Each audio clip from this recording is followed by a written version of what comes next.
We're planning to put a duplex here, 2-story or 3-story. Medyo undecided pa si Bossing. Oh, no. That is a big money. Make it 100,000 na.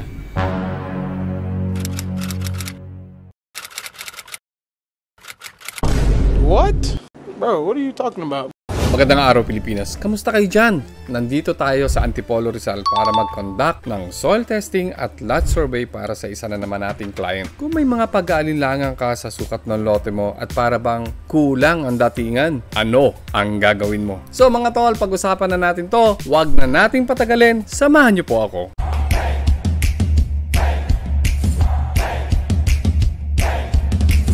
So yun nga mga tol, andito na tayo. Sabi natin si Engineer.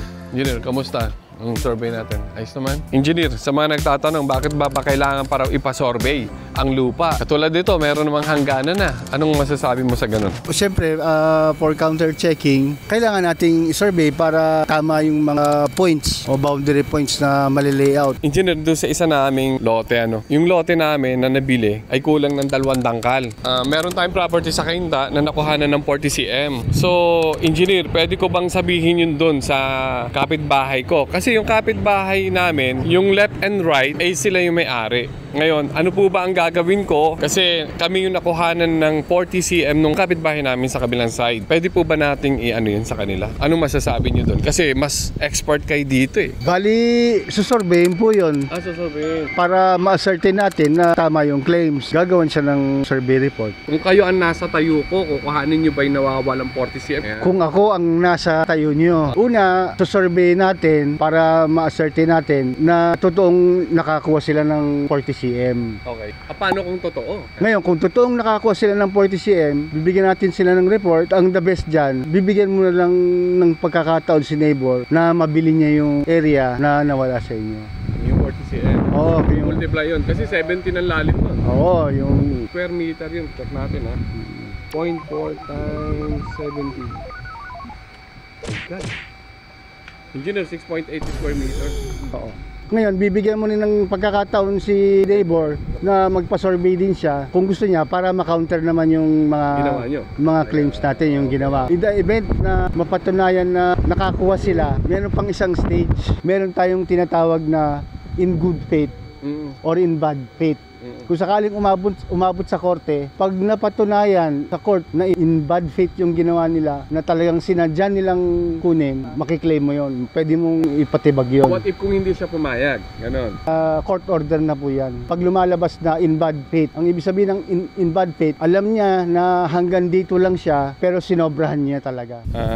Kung sakaling dun sa experience natin, na nakuhanan tayo ng 40 cm, kung sakaling pumayag naman si neighbor, so ibig sabihin, doon sa maling pagpapabakod nila, lalagay sa tama at yung expenses sa pagpapabakod, sa akin na lang. Sa'yo, ikaw po ang so ako na in charge doon. So ako na yung gagastos doon. So at least malinaw sa mga nanonood dyan para magkaroon tayo ng awareness doon sa mga hindi nakakaalam. Kasi marami nagko-comment, engineer na nauusod yung muhon, nakuhanan sila, and then nagpa-survey sila. So doon sa mga nanonood po, sabi nga ni engineer, pag-usapan, magpa-conduct sila ng survey nila, mag-conduct tayo ng sarili nating survey, kung saan magmi-meet, ayan, kung ano mapapagkasundaan. Lahat naman ng bagay na pag-uusapan, na pagkakasunduan, tandaan natin mabuti kasi civil case ito usaping lupa so laging merong paraan para masettle yung mga differences sa property. So sa mga subdivision, ayos yan. Malaking chance na maayos lahat. Siyempre, kasi unang-una, maliit lang yung mga lote sa subdivision at napakamamahal. Hindi katulad sa mga farm lot or mga raw lot. Yan, malalaki yan Kahit mga 1 dipa or 3 dangkal, 1 metro, hindi na masyadong problema. Pero pag sa mga subdivisions, kasi napakamamahal ng mga lote dito sa subdivision. Mga 20,000, 25,000, 15,000 per square meter. At dun nga sa nabanggit natin kanina na around 6.8, that is a big money. Kunwari na lang 10,000 per square meter. So ang pinag-uusapan dito almost 70,000. Mga 60,000 plus. Paano kung 20,000 per square meter yon? Mahigit 100,000 na. So yung mga ganun dapat ay pinag-uusapan at nilalagay sa tama. Kunyari, dito may bakod, sa kabila wala. Yan, Ang pag-counter check namin, i-check namin yung dimension ng kapitbahay. Okay. Pag lumalabas na okay naman yung dimensions niya, hindi siya sobra, pwede na naming ilatag dito, i-layout yung sinasurvey natin. Then ang gagawin namin, pagka survey namin dyan, i-layout din namin yung mga remaining lots hanggang dun sa corner. Ayun. Sa dulo. Okay. Kailangan makukuha niya lahat. Kunyari, 3 lote, 300 square meters. After nating i-layout yung subject lot natin, ika-counter check ko naman kung makukuha yung remaining ball. Kunyari, 300. Dapat may 300 na remaining na square meters doon para na-secure naman yung Ibang lote. mga ibang lote. So ayan, ang gandang tips yan ha. Okay, maraming salamat engineer. Thank you. Ayan. Ito na yung 10. Ito na yung 10 meters. Una, ito. Sa bali ito. Ayan. Guide lang yan.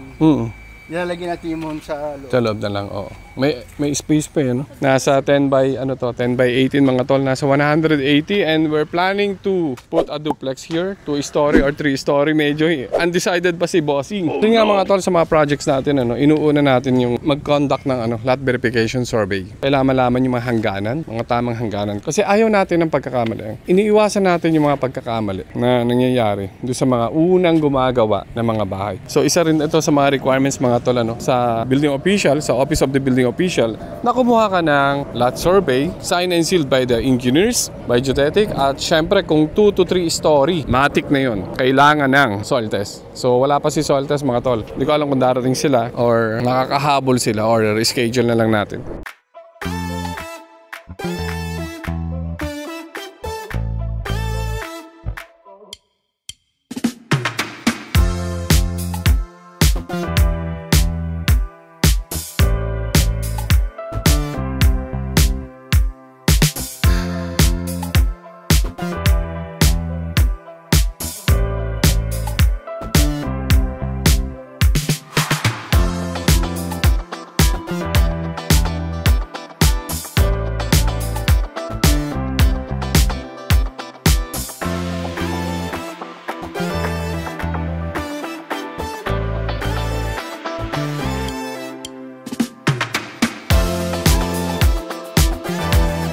Maraming salamat nga po pala sa mga nanood at maraming salamat sa inyong oras. I hope may natutunan kayo sa video na to at kung meron naman baka po pwedeng makahingi ng isang like at mag-subscribe ka na rin para ma-update ka sa mga susunod na video natin. Hanggang sa muli, hanggang sa susunod na video natin ha.